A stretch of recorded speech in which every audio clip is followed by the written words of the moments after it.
Hello, it's me again, Lydia. I finished my dialysis today, and let me show you my arm. That's my reality. And while I was at dialysis, I looked around the clinic walls, all the advertisements and information on nutrition and phosphorus and potassium, and I found one little sign about transplantation. Just wondering why that is, why there was only one sign encouraging transplantation. So, I got home and I looked online about the qualifications of a cadaver kidney and the qualifications of a living donor kidney. What do you need to be tested for? And the tests are pretty simple and pretty much the same thing.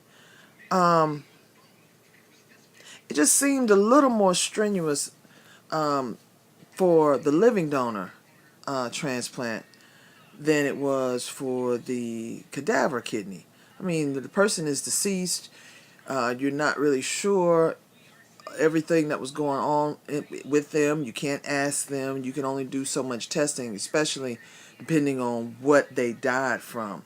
Now, if they died from a stroke or a renal failure, of course, then you can't give their kidney to someone. Or if they had a infectious disease of some sort.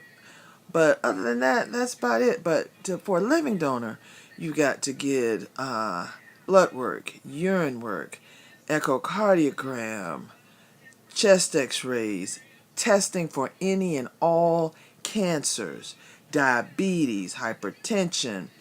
Um, and if you're 50 and older, you'll have to do a stress test. Um, it's just a lot, considering that's supposed to be a simpler process and a quicker process, because you find this person that wants to give a kidney to a dialysis patient, um, and with HIPAA rules and regulations, they make it such a hard process where I can't talk about the guy that I met that wants to give me a kidney. He can't talk about me. So we just at the mercy of coordinators at this point. Um, so I don't know. It was just puzzling to me that I'm on first shift. There's 16 seats, ample opportunity, 3.5 to 4 hours each, to walk around and talk to each person about whether cadaver kidney transplantation or living donor transplantation, because there are services and organizations that deal with that specifically, but no one does. They walk around and talk to us about, get your lab work up, keep your fluid intake low, keep your blood pressure down. But they don't talk to you about, okay, you need to lose weight if you want to have a transplant, because they won't even do the surgery if your body mass index is 35% or greater. And not just for the recipient, but for the donor as well. The donor has to be at 35% body mass index. So you have people that are relatively healthy, don't have anything else wrong with them, except they might need to lose a few pounds. But they are sitting on dialysis and have no clue what they qualify for. And a lot of times people don't know what to ask because they don't know what they don't know.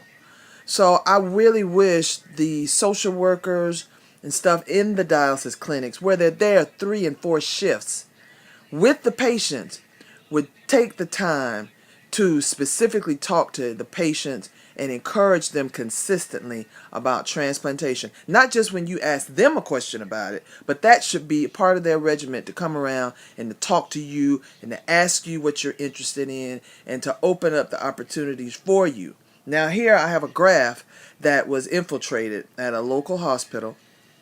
So now it's kind of making the desire or the need for me to get this transplant a rush, because the graft, if it ruptured, then that would be a totally different problem that I'd have to deal with. So the gentleman is really wanting to push to make sure he can give me a kidney, and if so, he wants to do that.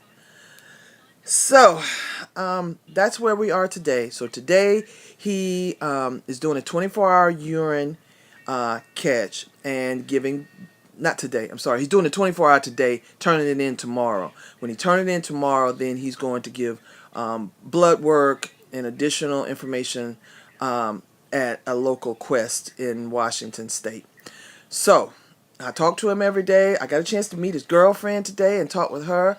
She sounded very supportive and very interested and wanted to help him get through this process. And just so happened, his girlfriend is a physician. So he'll have someone there that can help him once he get back to Washington if need be. But then he's a veteran too, so he could always go to a local VA hospital. But anyway, I'm going to keep you posted as things change and as things continue to progress.